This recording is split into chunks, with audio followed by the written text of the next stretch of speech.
Good afternoon. So we continue now with our Shir and Yaakov, dedicated in the memory of Chana Devora Bas Avraham. And again, if any would like to sponsor this or any other shiurim, please contact me on Facebook or email cslando@gmail.com. So in our last shir, we had begun to discuss a fairly well-known story in which two people made a bet to see if one of them could anger Hillel Hazokain, who was known for being a tremendously humble person. And one of them approached Hillel on a Friday afternoon as Hillel was in the middle of taking a shower and approached him in a rather disrespectful manner. But Hillel, being the humble person he was, didn't take anything personally. He got himself dressed in order to respond to the person in a respectful manner. And he said to him, "What's the question you wanted to ask me?" Now, I'm going to be very frank with you as we go on now, that the questions that this person asked nowadays would probably be considered to be a little bit politically incorrect. Whether or not they're meant to be taken literally, or whether or not even the questioner meant them metaphorically, is a good question. But let's take a look. So the first question the man asked Hillel, Mipnei ma rasheim shel Bavliim segalgalos. Why is it that the heads of the Babylonians, now either the word segalgalos means are very round or they're not round at all. Amalei, Hillel said to him, Bini, my son, she'ela gedola sha'alta, you asked a very important question, mishe'en lehen chayos pikchos, because the midwives are not particularly smart. And therefore, when they pull the babies out, they smush or smash the heads in some way, and Babylonian heads come out looking a little bit abnormal. The Rabbi Yaakov Emden wants to explain that all of the questions that this person asked, even though in his further questions he seems to be referring to people of other nations, but actually they're all referring to Babylonians. And the reason why he was asking these questions about Babylonians was because Hillel himself was born in Babylonia, before he moved to Eretz Yisrael and became the Nasi.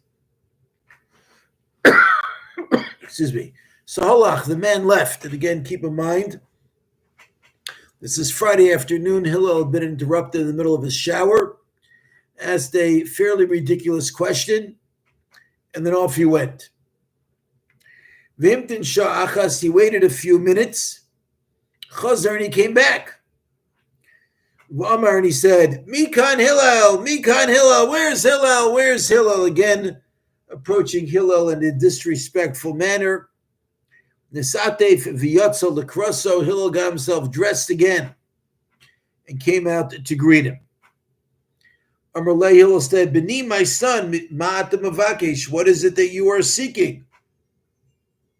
Amar le, he responded, She'ela yeshli lishol, I've got a question to ask.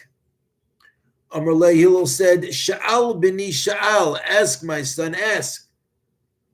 Mipnei ma einein shel Tarmudian trutos.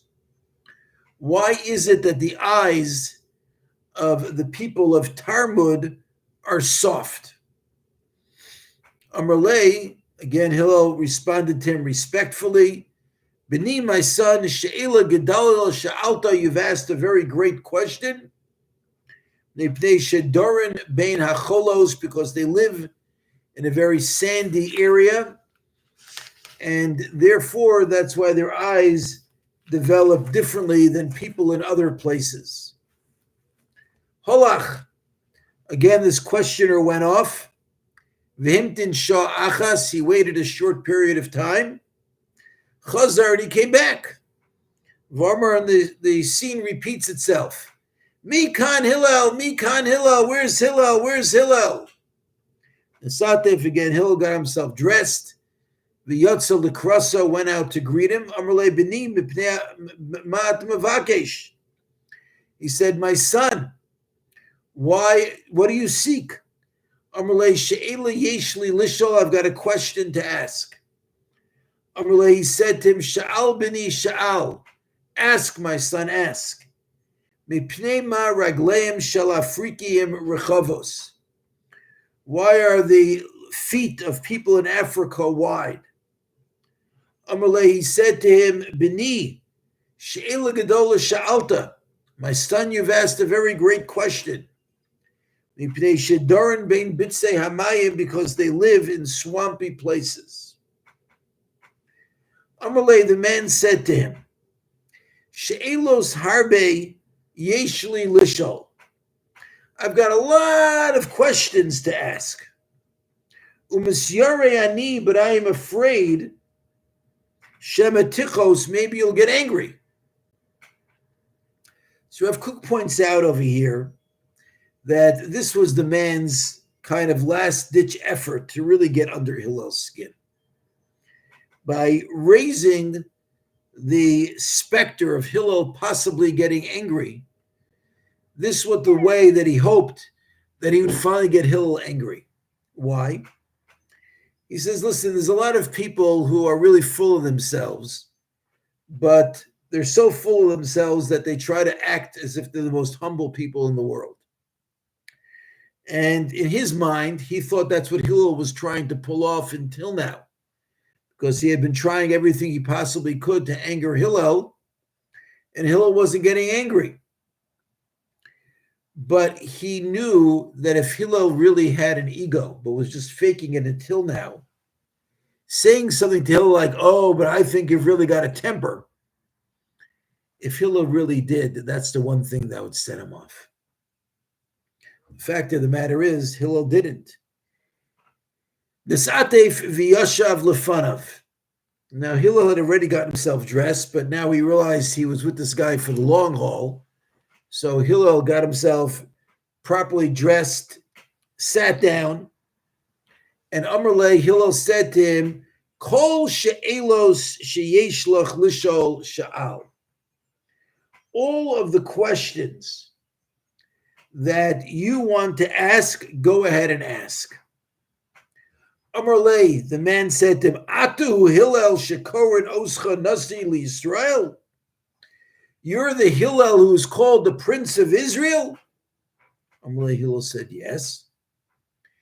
Now, over here also, the man could not believe that somebody who was so humble had managed to get into such an important position of leadership.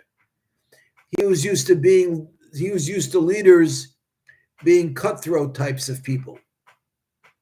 Amrle, the man said to him, Im atuhu, if you're Hillel, lo yirbu kumoscha b'Yisrael, I hope that there should not be a lot of people like you amongst the Jewish people. Amrle, Hillel said to him, Bini, my son, mipnei ma, why do you not want people to be like me? Amrle, mipnei shavadti al yodcha arba meos zuz. Because thanks to you, I lost 400 zuz. I made a bet that I could get you angry. And since I didn't anger you, I'm going to have to pay up on the bet. That's 400 zuz. Amrle, Hillel said to him, Havi zohir buruchacha. Careful with your mood. Kidaihu Hillel. Hillel is worth it. Shetovet al yado, that you should lose through him. Tough zuz v'tough zuz. 400 zuz and another 400 zuz. But Hillel lo yakbid. But Hillel is not going to get angry. Tana Rabbana, we learned in a brisa, more well-known stories.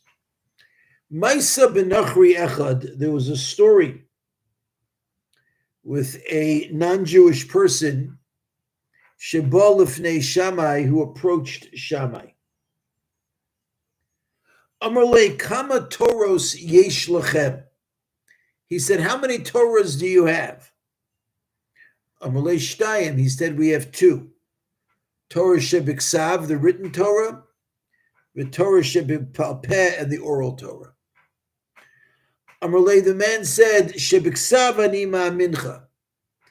I believe you as far as the written Torah is concerned. But v'shebal peh, the oral Torah, Eini ma'amincha, I do not believe you.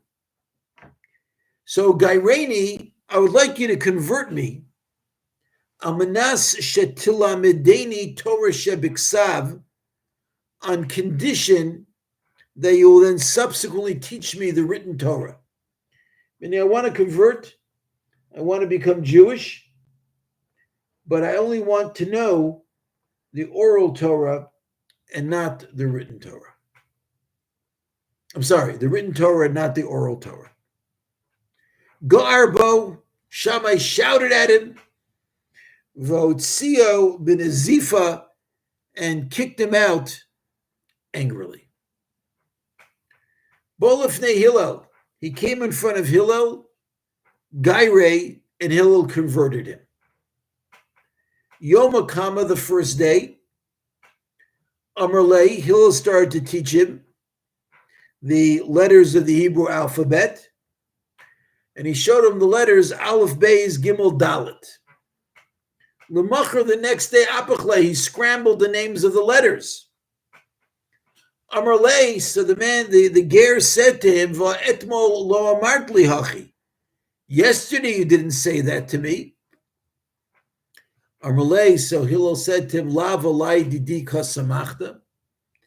Don't you see that you need to rely on me? Da'alpen nami smochalai. If you've got to rely on me in order to understand Torah, rely on me when I tell you also that there is an oral Torah. Now, by the way, this Gemara leads to a bit of a discussion amongst the poskim as to whether or not it is permissible to teach Torah to somebody who wants to convert prior to conversion. It does seem that there might be a minimal amount that needs to be taught, because if you take a look over here, it says that when he came in front of Hillel, Hillel converted him, and then we see Hillel starting to teach him. So that would seem to imply that prior to teaching this non-Jewish person any Torah, Hillel first converted him. On the other hand, many of the commentators explain that even though it says Hillel converted him, then it goes on to tell you the story of what happened prior to the conversion. Nowadays, it seems to be that most rabbis involved in the conversion process, I'm talking about Orthodox rabbis and even others, demand sometimes years of Torah study prior to conversion. I know that I've heard that the late Lubavitcher Rebbe was opposed to that, not necessarily so much because of not wanting to teach Torah prior to conversion, but because that would seem to fly in the face of the Shulchan Aruch, who says not to make conversion that much of a difficult process. Rabbi Akiva Eger held that you were not allowed to teach Torah to a convert prior to conversion. You were allowed to explain to them a couple of things in terms of expectations, some of the more difficult and some of the easier mitzvos, but to actually engage in the teaching of Torah would be prohibited. Anyway, in our next shir, we will continue with this story of the potential converts coming before Hillel and Shammai. Thank you for listening.